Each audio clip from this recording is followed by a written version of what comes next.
ഈ തെരഞ്ഞെടുപ്പ് ഞങ്ങളുടെയും കൂടി ഒരു നിലനിൽപ്പിൻ്റെ പ്രശ്നമാണ്. പിണറായിസവും മരുമോനിസവും കേരളത്തിൻ്റെ ക്യാൻസറാണെന്നും അത് അവസാനിപ്പിച്ചിട്ടില്ലെങ്കിൽ കേരളത്തിന് ഇന്ന് നാട്ടിൽ നിലനിൽക്കുന്ന മതസൗഹാർദ്ദ സംവിധാനം തകരാൻ പോവുകയാണ് കേരളം.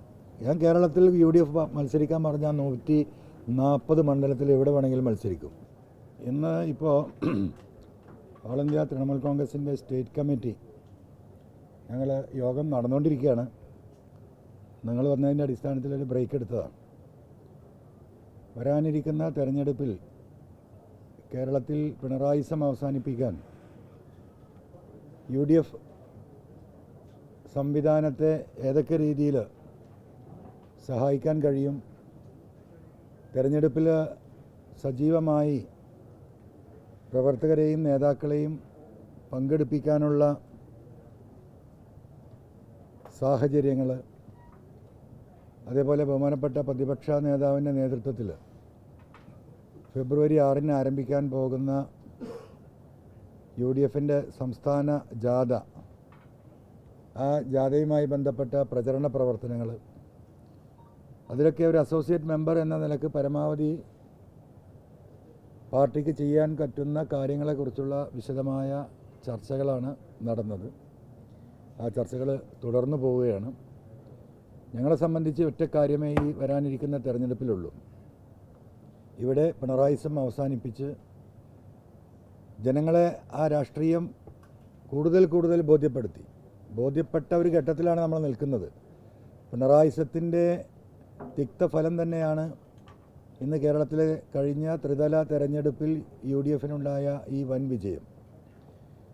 പക്ഷേ ഞാൻ കണക്കാക്കുന്നത് ഈ കഴിഞ്ഞ ത്രിതല തെരഞ്ഞെടുപ്പിൽ പരിപൂർണമായിട്ടുള്ള ആൻറ്റി പിണറായി വോട്ട് UDFലേക്ക് എത്തിയിട്ടില്ല. കാരണം ത്രിതല തെരഞ്ഞെടുപ്പിൽ വ്യക്തിയധിഷ്ഠിതമായ കുറേ വോട്ടുകൾ പ്രാദേശികമായിട്ട് നടന്നു പോകും. പക്ഷേ കേരളത്തിലെ ജനം ഒറ്റക്കെട്ടായി കാത്തിരിക്കുന്നത് പിണറായിസത്തെ അവസാനിപ്പിക്കാനാണ്. ആ പിണറായിസത്തെ അവസാനിപ്പിക്കാനുള്ള തെരഞ്ഞെടുപ്പാണ് ഏപ്രിൽ മെയിൽ കേരളത്തിൽ നടക്കാൻ പോകുന്നത്. സ്വാഭാവികമായും അതിലൊരു 15% ഇടതുപക്ഷ വോട്ടുകൾ കൂടി UDFലേക്ക് വരേണ്ടതുണ്ട്. 15% ഇടതുപക്ഷ വോട്ടുകൾ, അത് പക്ക ആൻറ്റി പിണറായി വോട്ടാണ്. അതിൽ ഈ കേരളത്തിൽ കമ്മ്യൂണിസ്റ്റ് പാർട്ടി, ഇടതുപക്ഷ പ്രസ്ഥാനം നിലനിൽക്കണമെന്ന് ആഗ്രഹിക്കുന്ന നല്ല കമ്മ്യൂണിസ്റ്റുകാർ, നല്ല ഇടതുപക്ഷ ചിന്താഗതിക്കാർ, അവരായിരിക്കും ആ തെരഞ്ഞെടുപ്പിൽ ഇനി വരാനുള്ള 15% വോട്ടർമാരായി കേരളത്തിലുള്ളത്. ആ വോട്ട് കൂടി തിരിച്ച്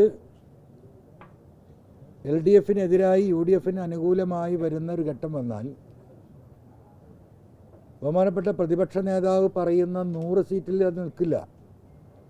100 സീറ്റിൻ്റെ പുറത്തേക്ക് UDFന് വൻ വിജയമുണ്ടാകും. അതിനുള്ള രാഷ്ട്രീയ പ്രവർത്തനമാണ് വരാനിരിക്കുന്ന 3 മാസങ്ങളിൽ UDFനോടൊപ്പം ചേർന്ന് ഞങ്ങൾക്ക് നടത്താനുള്ളത്. അതിൻ്റെ തീരുമാനങ്ങളാണ് ഞങ്ങൾ ഇവിടെ ഇന്നത്തെ സ്റ്റേറ്റ് കമ്മിറ്റി മീറ്റിങ്ങിൽ പ്രധാനമായും ചർച്ച ചെയ്തത്.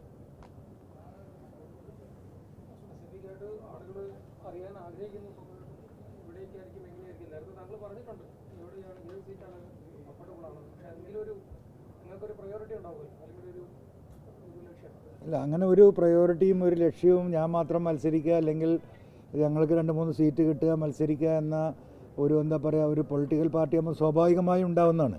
പക്ഷേ ഞങ്ങൾ അതിലേറെ പ്രാധാന്യം ഈ തെരഞ്ഞെടുപ്പ് ഞങ്ങളുടെയും കൂടി ഒരു നിലനിൽപ്പിൻ്റെ പ്രശ്നമാണ്. പിണറായിസവും മരുമോനിസവും കേരളത്തിൻ്റെ ക്യാൻസറാണെന്നും അത് അവസാനിപ്പിച്ചിട്ടില്ലെങ്കിൽ കേരളത്തിന് ഇന്ന് നാട്ടിൽ നിലനിൽക്കുന്ന മതസൗഹാർദ്ദ സംവിധാനം തകരാൻ പോവുകയാണ് കേരളം. ഇവിടുത്തെ മതേതര സംവിധാനത്തെ നിലനിർത്തുകയും അതിനുവേണ്ടി പോരാട്ടം നടത്തുകയും ചെയ്യേണ്ട ഇടതുപക്ഷ പ്രസ്ഥാനം, പ്രത്യേകിച്ചും CPM പ്രവർത്തകരും സഖാക്കളും ആ മനസ്സോടെ കൂടി നിൽക്കുമ്പോഴും BJPയും RSSുമായി ചേർന്ന് UDFനെ തകർത്ത് 3ാം വട്ടവും അധികാരത്തിൽ വരാൻ ഏത് വർഗീയവാദികളുമായി കൂട്ടുചേരാൻ തയ്യാറാണ് ഞങ്ങൾ എന്ന് പച്ചയായി മുഖ്യമന്ത്രിയും മരുമകനും പറയുന്ന ഒരു സമയമാണ്. ഇവിടെ ഞങ്ങളുടെ സീറ്റോ ഞാൻ എവിടെ മത്സരിക്കുന്നോ എന്നത് ഞങ്ങളെ സംബന്ധിച്ച് അതിൽ അതിന് സെക്കൻഡ് പ്രയോറിറ്റിയേ ഉള്ളൂ. ആ നിലയ്ക്ക് ഇന്ന സ്ഥലത്ത് മത്സരിക്കണം, ഇത്ര സീറ്റുകൾ വേണം എന്നുള്ള ഒരു ചർച്ചയിലേക്ക് ഞങ്ങൾ പോയിട്ടില്ല. ആ ചർച്ചയിലേക്ക് കടക്കുന്നുള്ളൂ. ഒരിക്കലുമില്ല. ഞാൻ കേരളത്തിൽ UDF മത്സരിക്കാൻ പറഞ്ഞാൽ 140 മണ്ഡലത്തിൽ എവിടെ വേണമെങ്കിലും മത്സരിക്കും.